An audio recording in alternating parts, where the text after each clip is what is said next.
In this episode, I talk with Paige Davis about cancer as an opportunity to soften and be curious instead of engage in a battle. We talk about mindfulness practices, noticing how stress affects our bodies, and how perspective is everything. Welcome to the Flower Lounge, a place for conversations with wildly creative people and a little plant-loving wisdom to help you experience life in full bloom. I'm Katie Hess, flower alchemist and founder of LOTUSWEI, and I believe in a world where we're all living at our personal edge.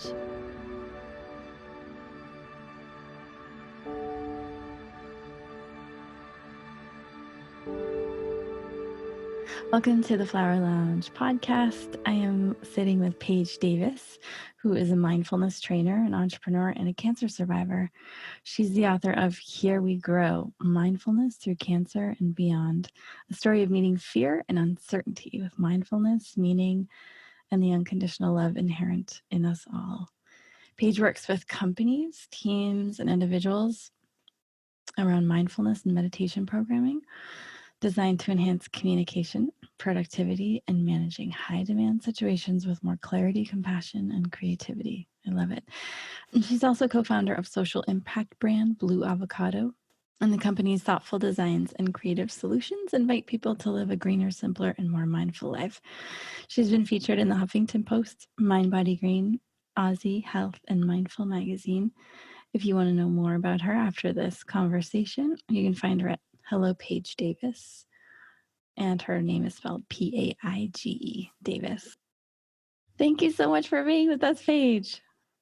Oh my goodness, thank you for having me. I'm so excited. Yeah, so let's just jump in. You said right before we started recording, actually, before we jump in, I've been forgetting this lately. This is a little exercise that we do at the top end. Okay, close your eyes and go to a time in your childhood when you played around flowers or plants or trees. And think about what you were doing, what you were up to, who you were with. See if you can identify a favorite flower or botanical. Reflect on the 3 words you would use to describe its personality. And whenever you're ready, share everything with us. I have relatives in Hawaii, so we spent a lot of time in Hawaii growing up. So Lumeria flower, and I think just joy, beauty, and grace really were the 3 words that came out, which happened to be my words that yeah, are the words I constantly crave and go to. So no irony there. Yeah, because what we find is that the way you describe the personality of your childhood favorite is how you bring your greatest gifts into the world. So joyously, beautifully, and gracefully. I love that. Does that sound like you? Yeah, I think so. It's definitely what I strive isn't the right word, but what I hope to align with, definitely. So the listeners can't see, but I love that the books behind you are color-coded. My God. I just went through a serious Mary Kondoing exercise. Oh, did you? Which I'm always decluttering, but I redid my office, which I like to call my Zen den. And yeah, I saw this on, I don't know, somewhere. So I'll be honest, it's not the easiest to find the books, but it looks super cute. That's so funny. So yeah, before we started recording, you said that there's a special day coming up, and I wondered if you wanted to talk about that. Sure. So I was diagnosed with breast cancer on Valentine's Day. And so that's obviously coming up. It's going to be, oh my goodness, my 6-year cancer anniversary. So the day I was diagnosed. So yeah, you would think that each year it gets easier, but in some ways there's just a depth that continues to arise. So, but I'm always so grateful for that day because for me, the cancer was less my crisis point and really just a landing pad to integrate just all the mind-body tools I'd been exploring my whole life. So I always like to say that it was the ultimate love story and really tapped into a level of awakening and open-heartedness that I'm really grateful for and changed the landscape of my life. I love it. It's not your average story in terms of how you responded to the news. For sure. I mean, getting a cancer diagnosis and calling it a love story, I think is for most people a huge paradox. I'm 100% on board with you in terms of how you look at cancer as through the lens of love and growth and evolution versus like a battle and a war to be fought. Do you want to talk more about your experience and what would lead you to call it a love story? Yeah. So I think, a lot of people hear that and they're like, oh God, she's putting her on the woo-woo train. But for me, it really is not because I was naive to the hardship of cancer. I'd witnessed a lot of cancer in my life through loved ones. Yep. And I think it was more about balancing that reality just through a more compassionate lens. I think I honestly couldn't imagine any other way that I was going to get through this, because I was the healthiest person I knew until I got cancer, so I thought, now looking back, I can see how, I really internalized my stress. But I think really what kind of helped me be available to that perspective is, I'd been dabbling in meditation, mindfulness really my whole life, but never had a practice that stuck. And it was 9 months before my diagnosis where I was just your stereotypical stressed out entrepreneur on the verge of burnout and really desperate for some peace, and did what a lot of us do in those moments. I started Googling and landed on my first meditation training with Deepak Chopra and the Chopra Center. Mm-hmm. And it was a game changer, and just learned a lot of basic things that I had some misconceptions that thought, it's okay to have thoughts, but at the end of the day, it's about soothing your nervous system. And so it was literally, that day sitting on the examination table. So again, I remember when I scheduled the mammogram, the scheduler was like, are you sure? That's Valentine's Day. And I was like, yeah, it's just, I didn't even think about it.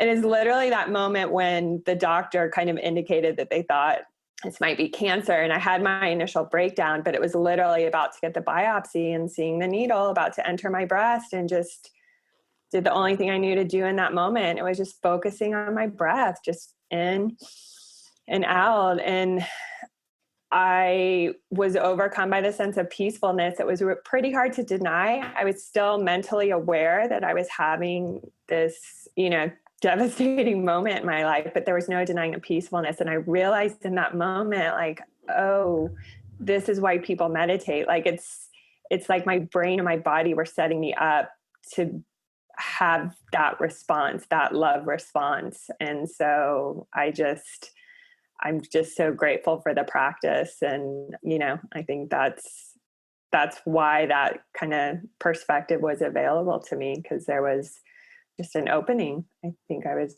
ready for it. So, but having said all that, it's not for everyone. And, the battle metaphor is an accurate one, and it does work for a lot of people. So I'm not discounting that. It's just, for me, I think I was surprised as anyone that I took that perspective, but I think it was just all the years of reading, all the Christian Northrops who were talking about, and Bernie Siegel and Wayne Dyer, it all just landed. And yeah, so there was something bigger at play for that perspective to come in. Mm-hmm. So tell me more about how you do that. So let's say one of the listeners today gets a diagnosis, rubber hits the road, in the moment method of using love and compassion to approach, and maybe it's not a diagnosis, maybe it's a different kind of health situation, or maybe it's heartbreak, or maybe it's, something else.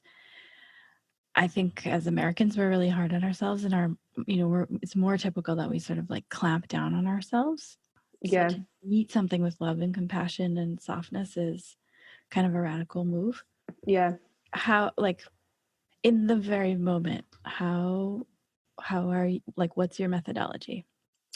What's happening? Well, I think, anyone that's been through any type of crisis, first, it's important to remember that we've all had challenges in our lives, yet here we are. So we all have a level of resilience that's available to us. But I think, any crisis, it kind of naturally puts you into the present moment. you're not spending too much time thinking about the past and how you got there, or you're going to go down that road. Right. And you honestly don't know what's ahead. And that's the scariest part. So for me, that's where so what do I have control over in this moment? It's my breath. It's the person in front of me. It's the physical sensations in my body. If I'm feeling fear, where is it in my body? Can I breathe into that? If I want to cry, focusing more on the physical sensation of that, feeling the warm tears coming down my eyes versus, the mental construct. And honestly, it's a challenge. And that's why I think mindfulness and meditation, it's called a practice for a reason. It's training us for these moments. And that's why whenever I'm teaching it to groups, just reminding people that as much as it's about kind of the experience after you quote meditate, it's really the shifts that are happening in our internal landscape and our brain that's helping us to handle these high demand, stressful situations in a more meaningful and compassionate way. So again, I think it's coming back to the present moment. What do I have control over right here and right now? And sometimes that's just feeling the fear, feeling the emotion, feeling the sensation. And to your point, I think before all this, I was one of these people that thought I could do anything on my own. I'm probably still a pretty independent person, but the same way, that perspective of like love and compassion, like seeing it through that, it was also about like, I need to be open to letting people be there for me, which was not a comfortable thing to do. And while I have an amazing family and friends and like I was so fortunate to have that support. I was dating someone at the time, but no husband, no kids. And so there was that vulnerability of realizing I needed to let others step in and be there for me, that I couldn't do it on my own. And we're not meant to do anything on our own. So that was and continues to be the most humbling lesson, I think. How old were you when you got your diagnosis? 38 when I was diagnosed. Wow, super young. And when you say that each year it should get easier, but you feel like, in fact, you deepen into that experience, tell me more about that. Yeah, I think the first 2 years was like, there's probably a little bit of PTSD. You're like, what's happening? And now it's just, I just think feeling that compassion for myself, but also for others. I mean, once you enter this community of cancer survivors, thrivers, warriors, whatever, you're constantly faced with people that are being diagnosed, going through challenges. And it is humbling and it is emotional. And, I have some people really close to me right now that are going through it. And it's just continuing to be present with what's coming up and I've learned to just kind of just be open. I don't book a lot during the days leading up to and following that date because I just want to be able to be present to what wants to come up and to be felt and to be transmuted. And at the same time, there's a lot of celebration, and I acknowledge, everything that I've been through and who I am today. And so, yeah, it's just a mix of emotions. And I think, as you know, the more you do this work, you feel deeper. And so, yeah, I think I'm feeling a lot, which is good. It is good. And you were saying before that at the time you thought you were really healthy, but when you look back on it now, you realize that you had quite a bit of stress. I can't remember how you said it, but I thought it was interesting because you didn't say, oh, but really I was like eating candy bars like at 4 p.m. every day. Like you are attributing the manifestation of something physical in your body to emotional stress. Do you want to talk about that? And I think that, again, that's like all the reading I've done, like the Louise Hay, just all these years of educating myself on this. So again, I think I was just really open. And again, it's not for everyone, but I think that I was very, like I mentioned, that 9 month when I hit that breaking point of just feeling so stressed out and attending that meditation session, that's when I just viscerally could feel the stress in my body. I mean, I didn't think cancer was growing, and as I reflect back, I always internalized my emotions and my stress. So I'm not saying that is what caused it. I think there's Sure. many, many factors, but yeah, I think it's just an awareness, and the body, I forget who said this, but the body's kind of the last to know on the spiritual, but the first to know on the ego. So like, I think there were so many physical signs in those months leading up to my diagnosis, just simple things like I just was getting frequent sinus infections. I had pink eye. And even though at that time, I think I was in the midst of my practice, I think my body was finally starting to be able to de-stress. And these were parts of the de-stressing, because as you know, that's at the end of the day, that's what meditation is doing. And so, yeah, now I'm just so heightened to what stress feels like in my body. Like I used to be one of those people that just power through, get it done.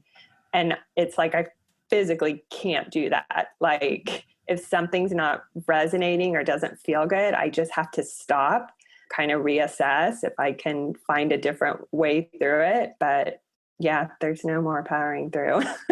Mm-hmm.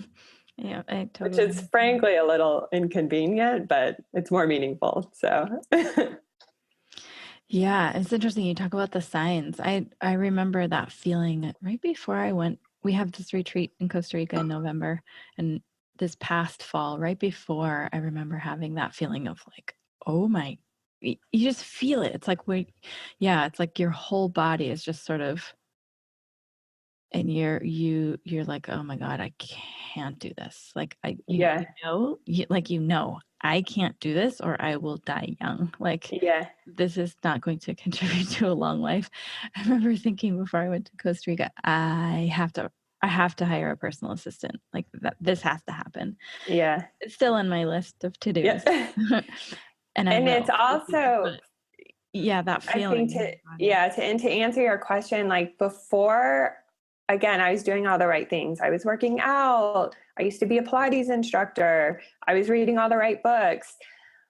I think I was doing those things from a place of fear of the exact thing that happened. And so like once my biggest fear happened and cancer happened, it kind of unleashed, like there was some freedom in that. Mm-hmm. And again, I think that's where that lens of love was like so crystal clear. It's like, oh, I've been doing those things from a space that doesn't feel aligned. I can see that now, going through it. I think I was just curious and exploring, and, I think we all our paths unfold in different ways, but yeah, so it's the fear love dynamic. So yeah. And when you're wanting to do so many things, it's hard to slow down and check in with yourself.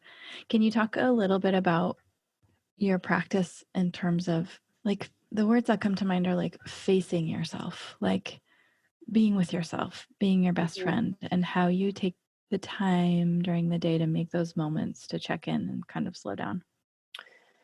Yeah, so that also kind of unfolded through my cancer experience. So I was fortunate. I had, and I talk about this in the book, a teacher. His name is Flint Sparks, and he's a psychotherapist, but also a Zen Buddhist priest. And I had heard him speak in Austin. He's based in Austin, and years ago, but had randomly reached out, and he's like, my first appointment's in 3 weeks. This was before I was diagnosed. And in that time I was diagnosed. In our first session together, he said, what brings you here? And I said, initially, I thought just some life change. I've since been diagnosed with breast cancer. And he said, I'm going to stop you right there. I work with individuals in their cancer diagnosis and their psycho-spiritual journey. And I was like, okay. And so he helped me to really introduce this idea of self-compassion, that just meeting the moment with that we're doing the best we can, but really helping me come up with some custom visualizations around the chemo specifically. So again, like the idea of knowing it's poison entering my body. Like, I know that's what's happening because you see it on the bag. So he helped me to come up with a visualization where it was really about seeing it as kind of a light and love energy. It was just another part of my healing team. It was coming in to my body, helping to clear away what needed to be cleared. And I'm a visual person, so that was so helpful because I could literally feel myself transmuting with that love and light. Again, not for everyone, but so I think I just literally started feeling that at such a visceral level. And, an answer to your question, like today, how do I do that? It really is through my daily practice. I meditate twice a day for 20 minutes, but in those moments where I can feel it, I'm being hard on myself or really emotional, it is the metta practices, the loving kindness, the compassion, the gratitude, because, it helps bring you back to the moment and appreciate what you have in front of you. And for me, the compassion practice is just that, we're all connected. We all wish to be happy, healthy, loved, despite our differences. So when things are really feeling kind of out of control, either personally or even just looking out in the world, those are the practices I turn to. It's funny you say, like, you visualize it as love and light. And, I think, like, right, you want to be open to like the rawness of experience, and that, maybe somebody doesn't want to, do the love and light thing. But at the same time, like recognizing our tremendous ability to transform substances. And, that for thousands of years, like the greatest meditation masters have used various substances and transformed them. Like, I know exactly what you mean. Like, it's not just a woo-woo thing. Like, I've had friends in the hospital and, we'll draw like mantras or, beneficial symbols on their IV bags because it does transform. You can transform substances in the way that your body receives them and works with them, right? Yeah. And I think that's where visualization is so helpful. So, for me, it was the love and light. Like, that's something I can easily connect with. For a lot of people, like they like to visualize little Pac-Mans coming in and eating the cancer. I share the story of I encourage my family to try to stay away from battle metaphors, which in hindsight, I realized that was me trying to control other people's experiences. But my dad, who is, the metaphor master, I mean, he came up with the most beautiful visualizations, everything from sports metaphors to sailing metaphors so I think you just have to be open to what you connect with, and then you can create a visualization around that. So, it doesn't have to be kind of the love and light bubbles like coming in. So it can be something more tangible. And even for people that do resonate for the battle metaphor, like seeing it as, little guns shooting away the cancer, like if that resonates for you, that's where the energy is going to come from. And that's how it's going to be effective.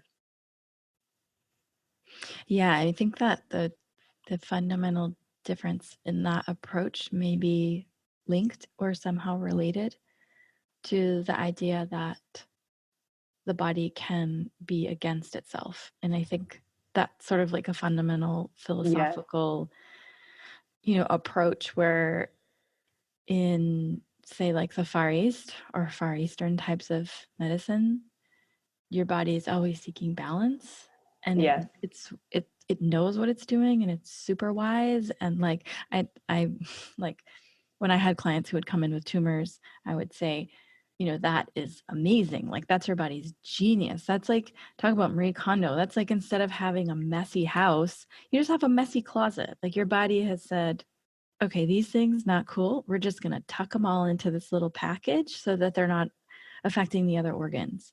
And so in a sense, it's like, I mean, not that we should be rejoicing and celebrating necessarily, because I don't want to, be Pollyanna, but it's like, it's actually the body is like incredible wisdom and genius to do that. It's brilliant.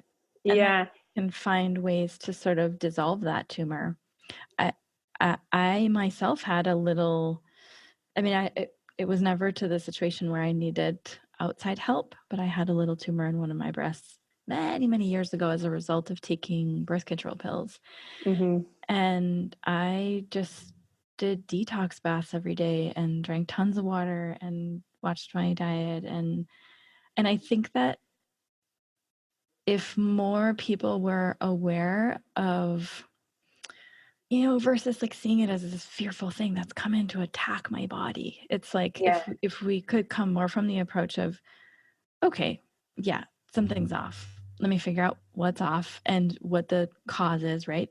For some people, it could be overabundance of toxins. For others, it could be a bacteria. It could be a virus. It could be a million different causes and a million different cures. And the idea that there's one cure for something Yeah. that's so deep and complex and, is a total farce. Like, it Yeah. just doesn't even make sense. It's not real. Like, there's a million cures for a million different types and varieties of things, right? And if I'm sort of like on a soapbox because I just get so revved up about this, but if we can work with our bodies, which I think what you're talking about is such a perfect example of it, there's just so much more spaciousness to transform and be free of this sort of like prison of fear that somehow our bodies are wronging us or doing something against us, or there's like an invader, right?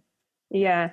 And I think exactly what you're saying, like, happened. Like, my logical mind wanted to stick with the fear and my body's attacking me and get this thing out. But so I started working with Flint. So my treatment was, I started with the bilateral mastectomy, then chemo, and then reconstruction. But in those like 3 weeks of just figuring out the logistics and, just finding your team and your treatment plan, like, it's a really overwhelming time. And there was a part of me that's like, it's spreading, like, I need to stop it. And he helped me to he has such an understanding of what's happening at a cellular level. So he helped me realize that the tumor was actually trying to contain it. Right. And so I was like, then so grateful for the tumor. And it was, it's a total like flip, and it doesn't make logical sense, but it resonated. And I was like, okay, I can get behind that. I can thank this tumor. I can thank my body for everything it's done to bring it to my attention and my awareness. And I can visualize a really amazing surgery. I can visualize my doctors dancing before they get started and healing really well and being surrounded and safe in my healing environment. So I think you're exactly right. Like, there's so many different ways to approach it. And all we hear and know, so much of the messaging is this fear and get it out and fight. And that is all extremely relevant. And I think what I hope with this book is it's just providing a different perspective, whether you resonate with it or not, that there are other possibilities to approach it. And it's totally different for everyone. And you get to explore and find a toolkit that works for you. So, and yeah. I remember once my teacher saying, everybody has cancer. Like, what are you talking about? Yeah, exactly. And he was like, most people just don't know it. He was like, that's totally normal. He said, haven't you watched old dogs? Like, they always get these like funny things hanging off of them. Like, that's the most normal thing in the world. Everyone has cancer, whether you know it or not. Like, so Yeah.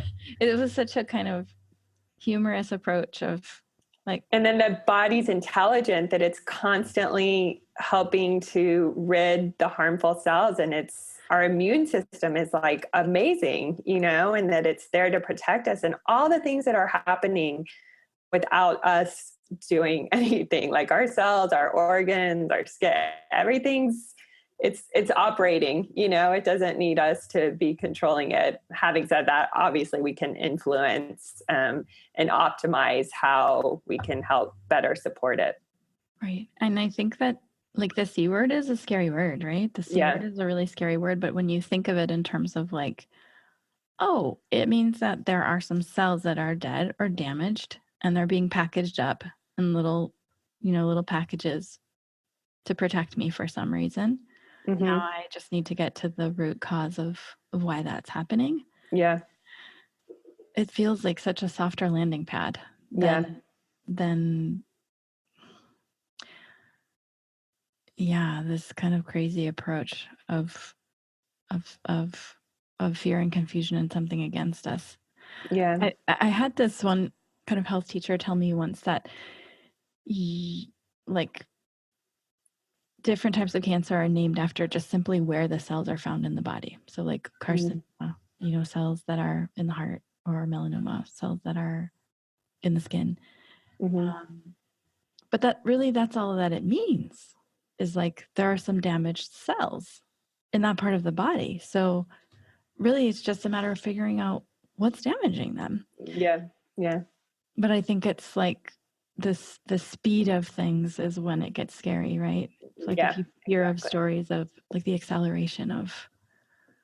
And that's where it's tricky, like that you mentioned earlier, like, it's so easy to think, what did I do to cause this? Like, what am I doing wrong? And I think it's a hard place to go in when you're facing a more terminal perspective, So, but again, it's a catalyst to bring you back to the present moment and just to appreciate kind of what you do have in this moment, because we don't know how much time we have, We never do, right? Yeah, exactly. Or not.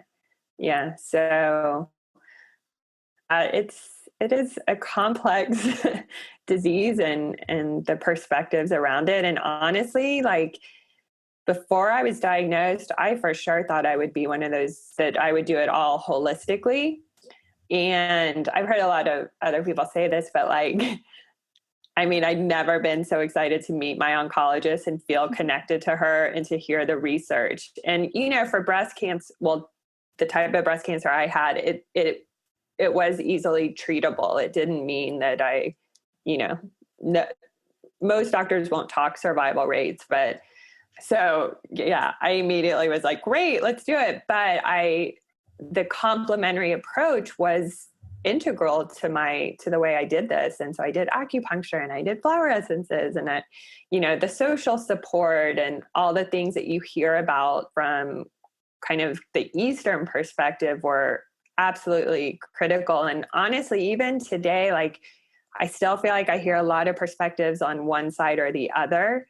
I think things are starting to bridge more to the complementary integrative. And certainly kind of the like, I went to MD Anderson, like they all have integrative centers. So that to me is, I think wonderful. The real opportunity and wonderful, and seeing people that would never consider doing like art therapy or acupuncture, seeing it as a real tangible tool that's helpful and understanding why it's helpful. So, to me, that's the hope and the optimism is that I can turn to.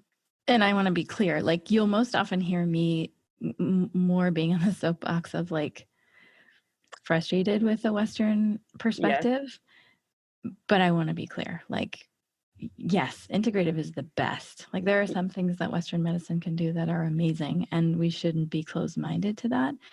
I think more often you would hear me talking from the perspective I have, just because simply I want to prevent people from spiraling out into fear. And I think it's the Heal documentary. Have you watched that yet?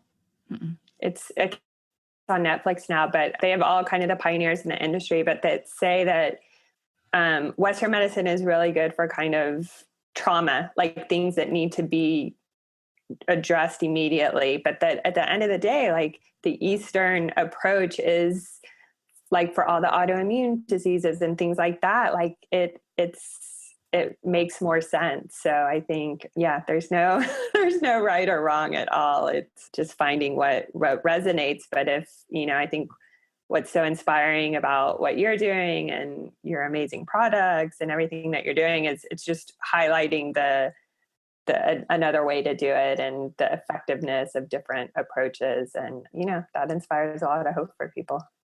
Let's talk a little bit about, if you don't mind. Yeah. Death. Yeah. Did you at any point in your process, or even now, do you work with sort of like the active facing the real possibility of death? I mean, obviously it is a real possibility because that's what's going to happen to all of us. But was that in any way a part of your practice or help? So this is where I feel like I'm a little like I'm so grateful for my spiritual connection, because I don't think I was ever really scared of dying Mm-hmm. or death. I think obviously the suffering piece isn't good. Didn't want to deal with that. But even when I was going through the suffering pieces, there were just such transformative moments that helped me to deepen that connection to source, however you wish to define that, God, spirit, goddess, Oprah, whatever. And so I just feel like that's just another kind of ascension path. So for me, it never directly affected me. That was never like, Mm-hmm. I definitely wasn't ready to die, but I don't think it was a huge fear. But having said that, like, when I think about people around me who have been diagnosed and the thought of losing them, like, that still fills me with a lot of fear. And so I think while I may have reconciled it for myself, I still can't comprehend it for others, especially when, no one's time is ever right. But so, yeah, it's confusing for me. I do think about it a lot though. And just, I think I've just, having known a lot of people that have passed away that are close to me, and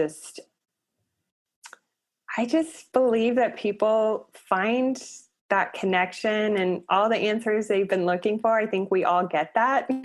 It's whether do we get it at like that very last kind of moment where we're kind of speeding through to the other side, or can we start to awaken to the possibility of that connection now before the crisis hits? And to me, I think that's why I'm just so grateful for where my path brought me, and that I could be open to that.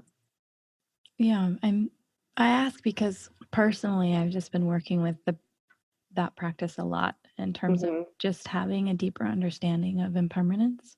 Mm-hmm. And rather than like avoid the idea, like really embracing it. Mm-hmm. Like, and like imagining, okay, what if this person weren't here? What would I do? What would that be like? And not as a morbid thing, more just like, then I noticed that I appreciate like a million times more life and their presence or the situation, or like it just kind of puts things into perspective. Yeah. Like you were saying, it puts you so like a kind of a crisis experience puts you so into the present moment that you're not worrying about the little things at that moment. And so I'm just like curious about it and personally exploring like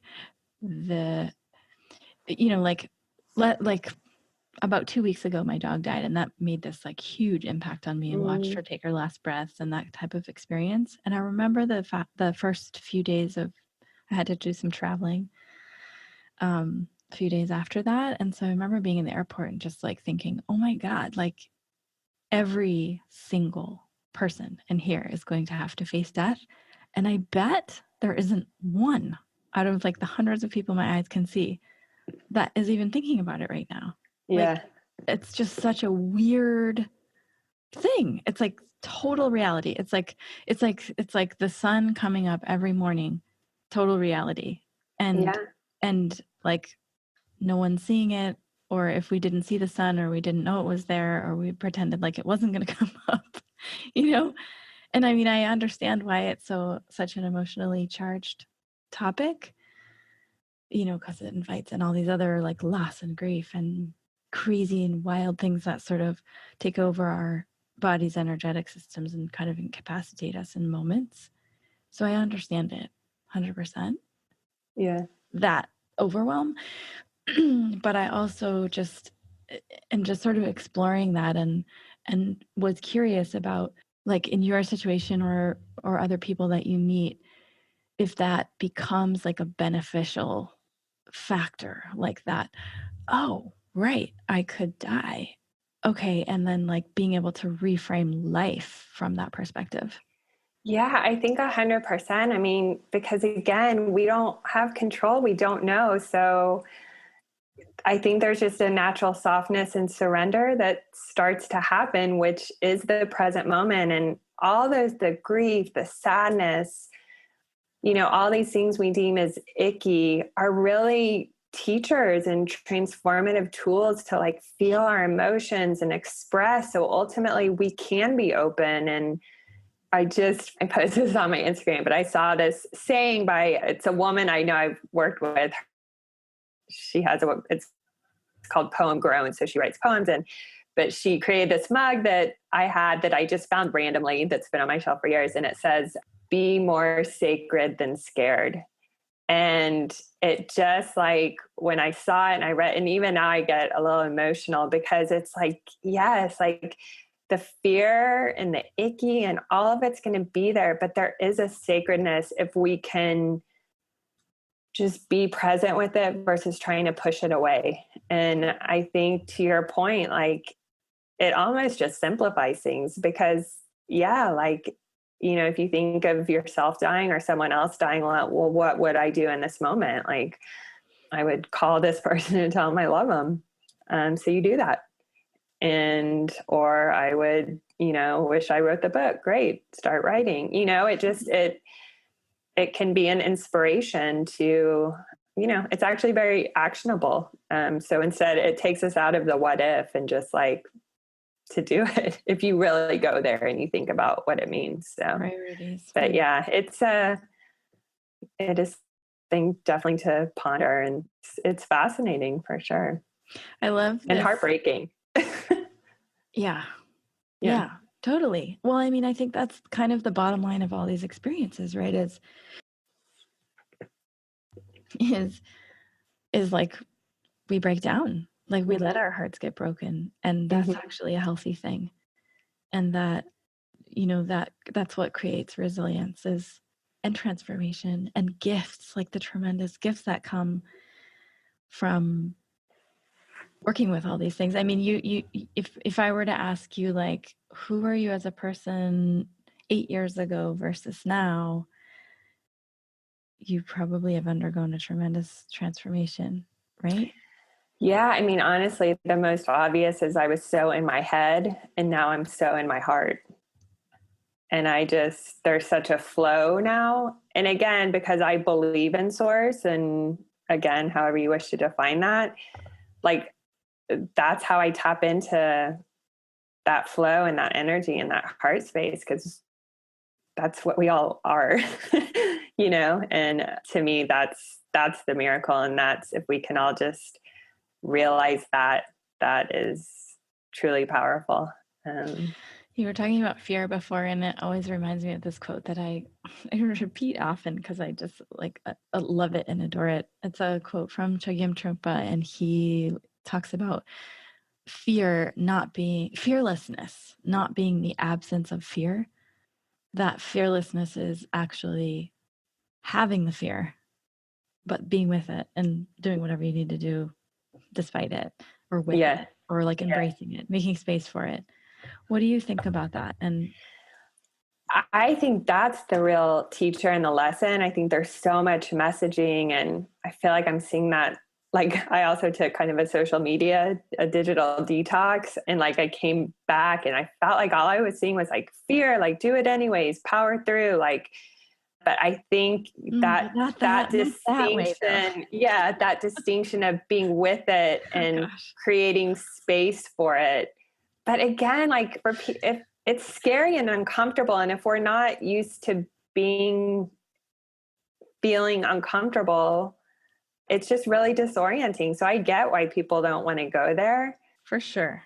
But I just feel like if we all realize we're going to have to go there at some point, like just gotta dive in and go. Yeah, just let yourself surrender and soften into it, which I love that kind of language. Soften and surrender is so perfect. The power through it thing is like so not, it just feels like avoidance and hardness. Yeah. And then you got to deal with it later, right? Yeah. It's like the beauty of softening and surrendering is that you allow those things to transform you. Yeah. And I see the gift. Like, I think I can see how I've transformed over the years. Like, I can see how the lessons keep coming up. I can see how I probably read 20 years ago this exact conversation, probably a version of it. Like, I think we just have to honor that we're all on our journeys, but for better or worse, we are all awakening. So you can choose to go into it a little bit more consciously, or, I think life circumstances are going to give you the gentle nudge. So, and that's really, that's why I think I love teaching kind of the meditation mindfulness is like, you can wait for the crisis, but that doesn't have to be the way that you get to kind of this awakening and this heart-centeredness and this feeling of connection, that you can just start with some simple practices. So I think that's the real, opportunity. Huge opportunity every day. Yeah. And then when shit hits the fan, it's a lot easier. Yeah. And that's where I think my journey, like I look back and, oh God, it was the hardest thing I've ever been through, but it was the most meaningful and transformational. And I felt more joy and I mean, still to this day, it just awakened. As much as the hardship and the pain and the suffering, there was so much more joy and love and connection and compassion for myself and others. And it's just like feeling so much more fully it's a cliche for a reason, but it was just the most beautiful wake-up call. Hard, but beautiful. And if you had some last words of advice or words that you find yourself often sharing with others, or wisdom that just kind of springs to your heart in this moment, what would you say? To be kind to yourself. I think the way we treat ourselves is how others learn to treat us, and that it is a practice to treat ourselves with kindness. But also that there's no one size fits all when it comes to whether a meditation practice or exploring, mind-body connection or integrative tools, and just allow yourself to be curious. And, life will start presenting the teachers in front of you. So just with that curiosity, that's how your heart's going to open and you'll be available to what wants to come in. Love it. Thank you so much for being with us, Paige. Oh, thank you. This was amazing. I appreciate your time. And lastly, tell us about Gateway to Presence. Yeah, so that's my online program. So it's a self-paced meditation program, really from the perspective that there's no one size fits all when it comes to practicing. So it's 5 days, and can just start with 5 minutes a day. And I introduce a different technique, a different time of day, a different suggested location, just so at the end of it, you can kind of come up with your own kind of formula that works for your lifestyle. But really, it's just a great way to explore kind of different techniques and ways to approach meditation. So, yeah. Love it. Okay, we will have link to that on the blog post for the podcast, so check that out. And again, to find more about Paige, you can go to her website at Hello Paige Davis, and that's PAIGE Davis.com. And her book, again, is called Here We Grow, Mindfulness Through Cancer and Beyond. Thanks so much for making time to be with us, Paige. Thank you so much, Katie. Thank you so much for listening to The Flower Lounge. I'm Katie Hess, and we'll be releasing a new podcast every Wednesday. If you like what you heard, or you know someone who might be touched by our conversation, share it with them. And don't forget to subscribe. To find out what your favorite flowers mean about you, take the quiz at LOTUSWEI.com.